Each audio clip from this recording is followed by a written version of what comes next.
네, 진짜 정치 이현수 차장 나왔습니다. 아니 나갈 것 같이 하더니 임종석 전 실장이 남겠다고 결정한 진짜 이유가 뭡니까? 네, 임종석 전 실장이 어제까지도 탈당을 한다고 했었는데 그렇다면 어제 무슨 일이 있었던 건지 제가 좀 알아봤습니다. 진짜 이유, 광주에서 찾은 답으로 붙여봤습니다.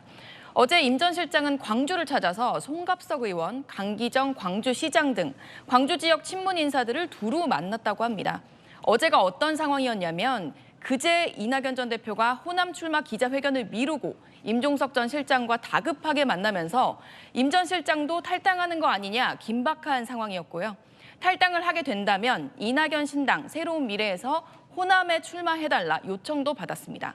그런 임 전 실장이 어제 광주에 갔다면 민주당 공천 갈등을 바라보는 광주 분위기와 새로운 미래 그리고 본인 출마에 대한 광주 여론을 들었을 것으로 보입니다. 새로운 미래가 아직 호남의 마음을 얻지 못했다. 민주당을 떠날 때가 아니라고 판단한 것으로 보입니다. 어제 임 전 실장이 광주에서 만난 강기정 광주시장 오늘 아침에 이런 글도 올렸던데요. 민주당 분열이 커져서 광주 시민 걱정이 크다.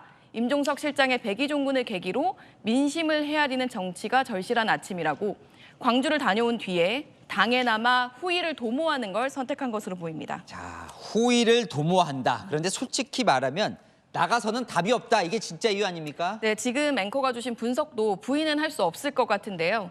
탈당을 시사했다가 막판에 접은 사람 또 있죠.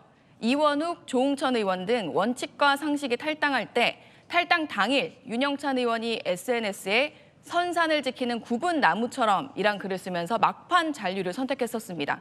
당시 통음하며 윤 의원 탈당을 말린 사람이 임종석 전 실장으로 알려져 있거든요.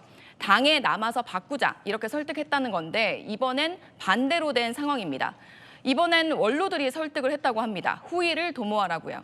당장 임 전 실장이 탈당해서 이낙연 대표와 손을 잡게 되면 민주당 내 명문 충돌의 여파가 걷잡을 수 없을 거란 우려도 있고 그리고 친문 구심점으로서 당내 입지를 키워가다가 총선 이후에 전당대회에 출마해서 당권 경쟁에 나설 거란 관측이 나옵니다. 자, 그럼 이번 총선에서는 임종석 전 실장은 역할이 있는 거예요, 없는 거예요?